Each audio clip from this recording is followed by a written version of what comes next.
Nous on file après la musique en cuisine, on va du côté de Nantes avec le restaurant étoilé, le manoir de la Régate, et un repas pour 2 personnes à gagner. Oui, tout de suite, vous nous appelez 0826 300 dans ce restaurant étoilé, le manoir de la Régate à Nantes. C'est Manu qui vous attend au standard. Nous, en attendant, on file retrouver le chef Mathieu Perrault. Bonjour.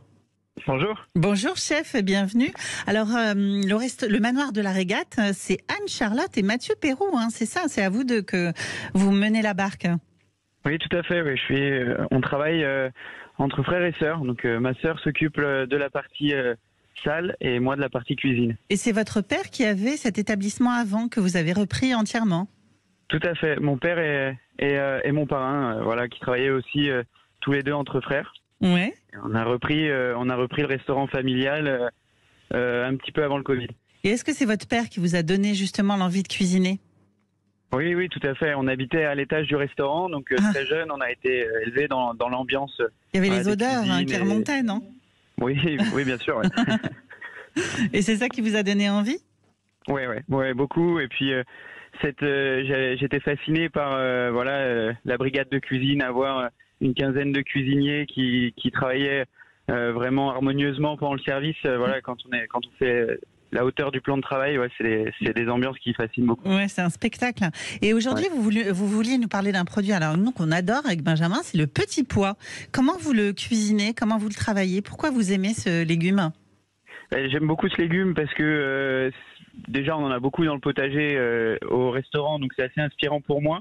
Et je trouve que c'est un légume qu'on peut accommoder aussi bien avec une viande rouge qu'une viande blanche et qu'un poisson. Donc l'été c'est un peu le légume facile. La saison est très courte, faut pas la rater. Et oui, c'est de mai à juillet-août à peu près. Hein. C'est ça, exactement. Là on arrive sur la fin. Et vous le gardez sous la forme de petits pois ou ça peut être aussi sous une autre forme, condiment, écrasé? Je sais pas, c'est vous le chef. Hein. Purée, ça se fait beaucoup, j'aime beaucoup. Ouais. Moi, j'ai tendance à les cuisiner assez simplement. Alors, on les passe dans l'eau bouillante pendant quelques secondes pour les mettre dans une bassine d'eau glacée ensuite. Oui, pour garder la couleur. Exactement. Et ça va nous permettre d'enlever la petite pellicule qu'il y a autour du petit pois. Alors, faut imaginer, les cuisiniers enlever la pellicule une à une. Et après, très simplement, une noix de beurre dans la casserole, une échalote ciselée, une gousse d'ail râpée, on met les petits pois. Oui. Et ce qui est intéressant de faire aussi, c'est garder l'écosse et en faire un jus. Ah oui. Et on cuit les petits pois après dans le jus de cosse.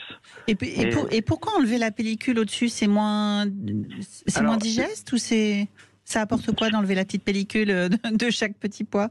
Je trouve que la pellicule, elle gêne un petit peu la dégustation, ça n'a pas une texture agréable et elle ramène un petit peu d'amertume. Or, dans le petit pois, en général, on va chercher la sucrosité. Donc, puis ça ramène beaucoup de tendreté aussi, c'est plus agréable à manger, tout simplement. Oui, c'est un petit peu sucré aussi. Est-ce qu'on ne peut pas l'utiliser parfois, peut-être en dessert ou en petite pointe pour agrémenter un dessert? Ça peut se faire? Oui, tout à fait, oui. Petits pois fraises ou petits pois framboises, ce sont des mariages heureux, ça fonctionne très bien. D'accord. Et j'ai vu en plus, vous étiez très très généreux parce que sur votre site, vous mettez des recettes pour que les gens les fassent. Et il y a notamment avec les petits pois, il y a un pigeonneau de la famille terrien, petits pois et fleurs de sureau. Alors, et vous mettez ces recettes-là, c'est les recettes que vous faites dans votre établissement? Oui, tout à fait. Oui, c'est des recettes qui m'est arrivé de faire au restaurant. Et puis, je trouve que c'est dans la tradition de la cuisine, les recettes, elles se transmettent toujours. Et puis, je trouve ça important de pouvoir les partager avec les gens qui veulent découvrir notre établissement ou qui, justement, y ont passé un bon moment. Ah bah oui, il y a des riz de veau aux châtaignes ou fèves, framboises et agastaches du jardin de Boisbonne. C'est quoi, agastache? C'est une menthe d'origine coréenne qui pousserait bien chez nous. Et elle a un goût légèrement anisé. Ah d'accord. Et ça, c'est dans votre potager? Oui, on en a, oui, tout à fait. Oh, génial. Mais en tout cas, pour nos auditeurs, s'ils veulent découvrir toutes ces recettes, vos menus et où vous êtes à Nantes, c'est le site manoirdelaregate.com et vous avez tout en ligne. Merci infiniment, Mathieu Perrault, de nous avoir accueillis ce matin. Merci à vous. Merci, bonne journée. Bonne journée.